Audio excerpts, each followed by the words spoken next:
கிறிஸ்துவுக்குள் பிரியமானவர்களே, இன்றைய இறைவார்த்தை லூக்கா எழுதிய நற்செய்தி 6ஆம் அதிகாரம் 39 முதல் 45 முடிய உள்ள வசனங்கள்.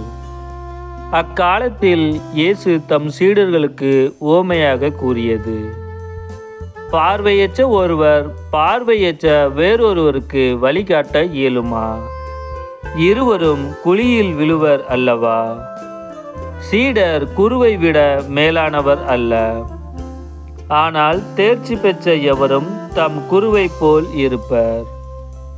நீங்கள் உங்கள் கண்ணில் இருக்கும் மரக்கட்டையை பார்க்காமல் உங்கள் சகோதரர் அல்லது சகோதரியின் கண்ணில் இருக்கும் துரும்பை கூர்ந்து கவனிப்பதேன்?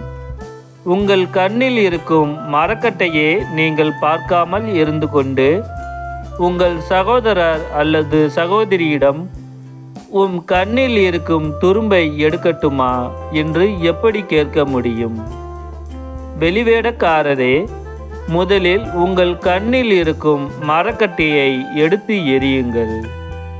அதன் பின் உங்கள் சகோதரர் அல்லது சகோதரியின் கண்ணில் இருக்கும் துரும்பை எடுக்க உங்களுக்கு தெளிவாய் கண் தெரியும். கெட்ட கனி தரும் நல்ல மரமும் இல்லை, நல்ல கனி தரும் கெட்ட மரமும் இல்லை. ஒவ்வொரு மரமும் அதன் கனியாலேயே அறியப்படும். ஏனென்றால் முட்செடிகளில் அத்திப்பழங்களை பறிப்பாரும் இல்லை, முட்புதர்களில் திராட்சை குலைகளை அறுத்து சேர்ப்பாரும் இல்லை. நல்லவர் தம் உள்ளமாகிய நல்ல கருவூலத்திலிருந்து நல்லவற்றை எடுத்து கொடுப்பார். தீயவரோ தீயது நின்று தீயவற்றை எடுத்து கொடுப்பர். உள்ளத்தின் நிறைவையே வாய் பேசும்.